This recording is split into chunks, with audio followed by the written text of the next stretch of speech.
بسم الله الرحمن الرحيم. وقال فرعون ذروني أقتل موسى وليدع ربه إني أخاف أن يبدل دينكم أو أن يظهر في الأرض الفساد.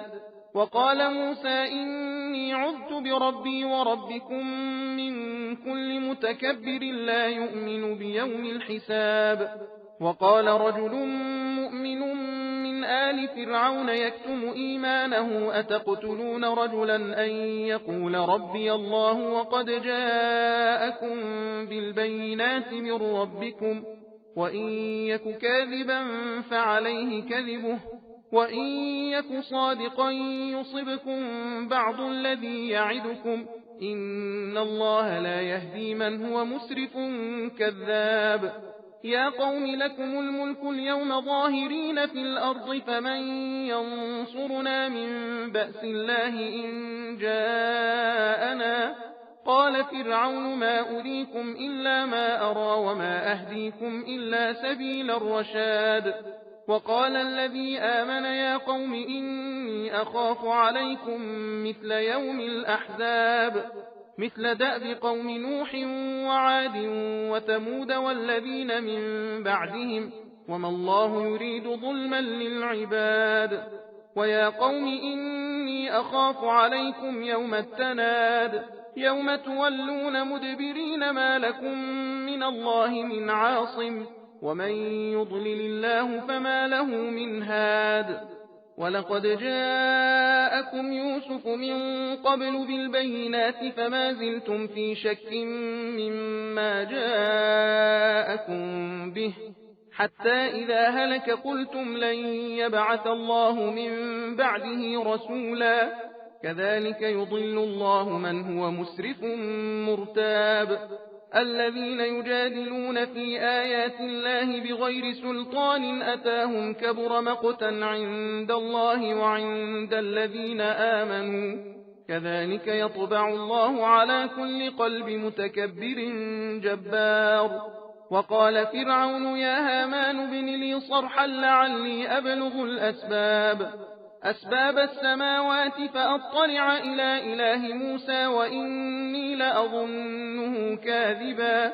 وكذلك زين لفرعون سوء عمله وصد عن السبيل وما كيد فرعون إلا في تباب.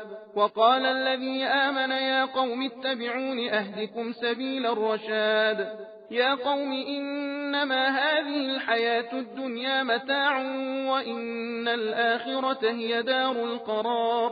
من عمل سيئة فلا يجزى إلا مثلها ومن عمل صالحا من ذكر أو أنثى وهو مؤمن فأولئك يدخلون الجنة يرزقون فيها بغير حساب.